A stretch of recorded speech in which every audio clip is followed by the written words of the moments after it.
Então, pessoal, tudo bem?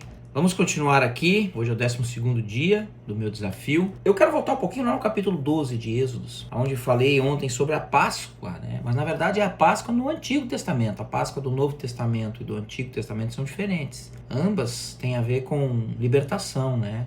O Novo Testamento é sobre a ressurreição de Jesus e aqui no Antigo Testamento é sobre a libertação dos israelitas. Lá no capítulo 12, Deus dá uma ordem aos israelitas antes da 10ª praga do Egito, quando Deus mata todos os primogênitos de Faraó, dos animais, de tudo, né? Deus fala, e para o povo israelita, essa libertação, ela deverá ser comemorada como se fosse o primeiro mês do ano para eles. Então ele ordena que os homens matem um cordeiro, né? Façam um cordeiro, sacrifiquem um cordeiro, passem o sangue do cordeiro nas portas, nos marcos das portas das casas dos israelenses, dos israelitas, para que quando ele passe de noite para executar a 10ª praga, que é eliminar os primogênitos, as casas marcadas, Deus não agiria lá naquelas casas. Então naquela mesma noite Deus passa lá no Egito e mata todos os primogênitos de Faraó, tanto dos animais quanto do próprio filho dele, primogênito. Então Deus fala que esse dia ia ser um memorial para os israelenses. Então essa ficou conhecida como sendo a Páscoa dos hebreus no Antigo Testamento. Bom, no capítulo 13 fala sobre a consagração dos primogênitos. Deus dá uma ordem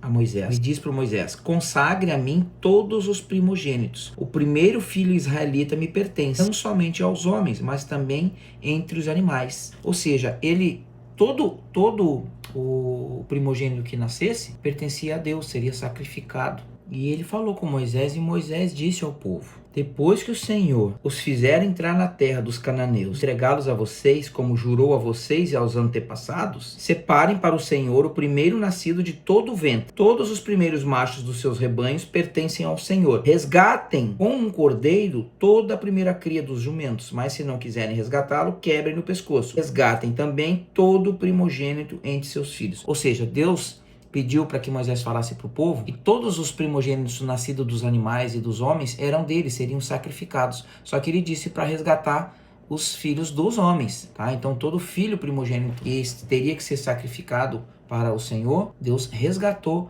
essa condição. Então os homens não seriam sacrificados, os filhos homens primogênitos. Então a partida dos israelitas. O faraó deixou sair o povo e Deus não guiou eles pela rota dos filisteus, embora fosse o caminho mais curto. Disse ele: se eles se defrontarem com a guerra, talvez se arrependam e voltem para o Egito. Assim Deus fez o povo voltar pelo deserto, seguindo o caminho que levou ao Mar Vermelho. Os israelitas saíram do Egito preparados para lutar. Moisés levou os ossos de José, porque José havia feito os filhos de Israel prestarem um juramento quando disse: Deus certamente virá em auxílio de vocês. Levem então os meus ossos daqui.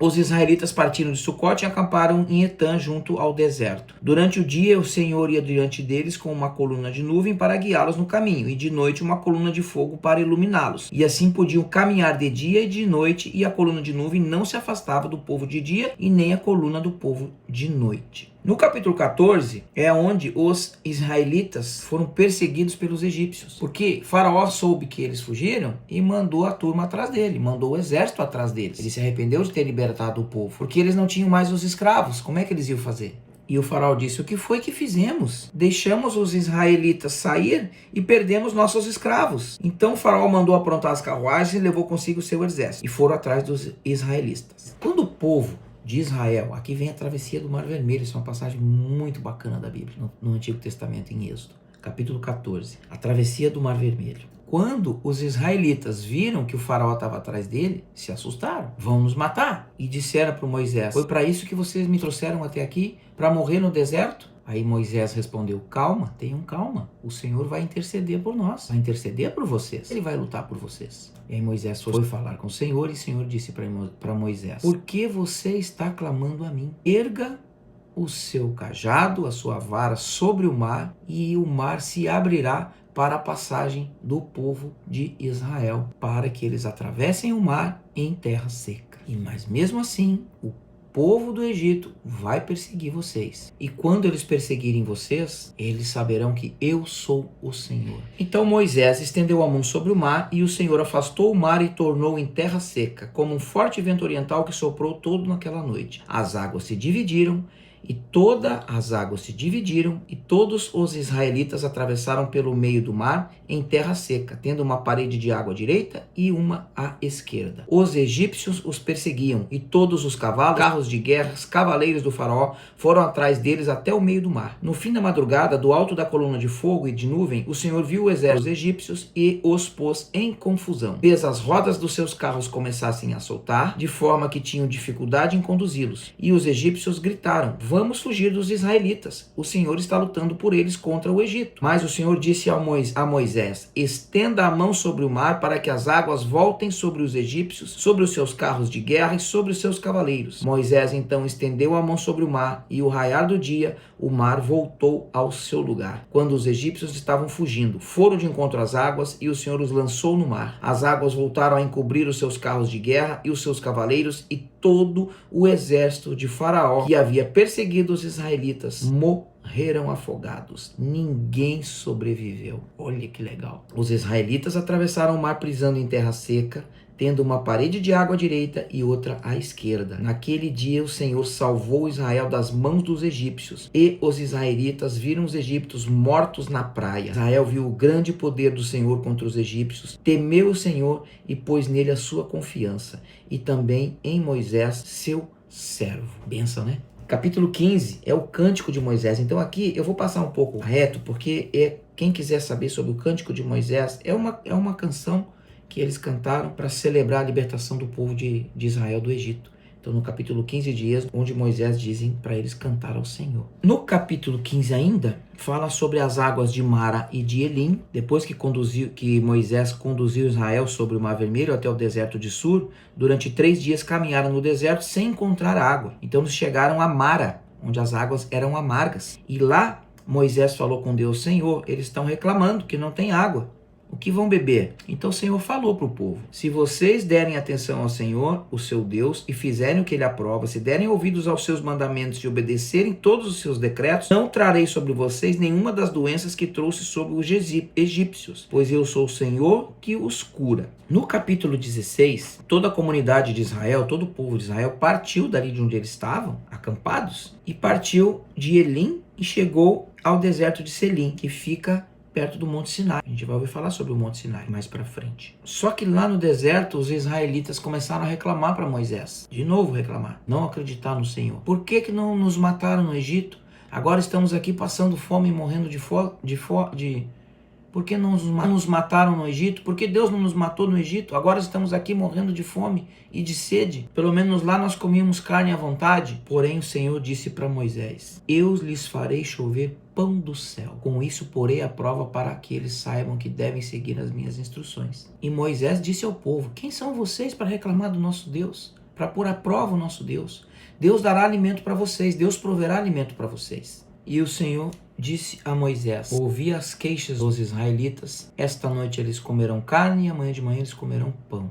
E no final da tarde apareceram as codornas lá, cheio de codornas, para que o povo israelita pudesse comer carne. E ao amanhecer, o povo de Israel, os israelitas notaram que havia um orvalho sobre o campo.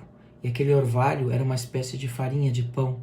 Então todo mundo tinha pão para comer. Tinha farinha de pão, uma espécie de farinha. E essa farinha ficou denominada de maná. Então Deus alimentou eles com a maná e disse que durante 6 dias ele ia aparecer essa farinha para o povo. E no 7º não, que eles guardassem, no 6º dia eles guardassem o maná para o 7º dia. No capítulo 17 fala sobre a água da rocha. Você sabe dessa história de Moisés que ordena que saia a água da rocha. Então a comunidade de Israel saiu do deserto de Sim e acamparam no deserto de Refidim e reclamaram para Moisés que lá não tinha água para beber. E Moisés reclamou com Deus: o que eu farei com esse povo? Estão a ponto de me apedrejar. Como é que eu vou dar água para eles beber? Aí Deus ordenou ele que ele subisse no monte de Horebe, que ele batesse na rocha e lá ia sair água. E Moisés o fez. E aquele lugar ele fez na frente de todas as autoridades de Israel. E aquele lugar ficou conhecido como Massá e Meribá. Mais uma prova que Deus deu para os povos do Israel era quando houve a vitória do povo de Israel sobre os amalequitas. Era um povo que foram atacar Israel lá na terra de Redifim. E enquanto Arão e Ur seguravam as mãos de Moisés lá no monte, para cima, o povo de Israel ganhava a batalha. Quando ele baixava as mãos, o povo de Israel estava perdendo a batalha. Então eles deram um jeito de deixar Moisés com as mãos para cima durante toda a batalha, até que os amalequitas perdessem a batalha contra Israel. No capítulo 18, o Jetra, que era o sogro de Moisés, o Jetra foi conversar com Moisés. Porque Moisés, ele estava à frente de tudo. Ele era como um pastor de todos os filhos de Israel, todos os mais de 600 mil homens e mulheres. Então aquilo estava sobrecarregando ele. E o Jetra deu um conselho para ele, que ele dividisse em líderes. E assim, no capítulo 19, eles foram em direção ao Monte Sinai. Nós vamos ver amanhã a questão do Monte Sinai. É lá onde Deus aparece para o povo e proclama os seus mandamentos diante do povo. Lá onde Moisés fala para o povo os mandamentos de Deus, para que eles vivam com sabedoria e vivam sobre o temor de Deus. Nós vamos ver isso mais para frente. São muitos mandamentos, né? Entre eles os 10 mandamentos e vários outros mandamentos, várias outras leis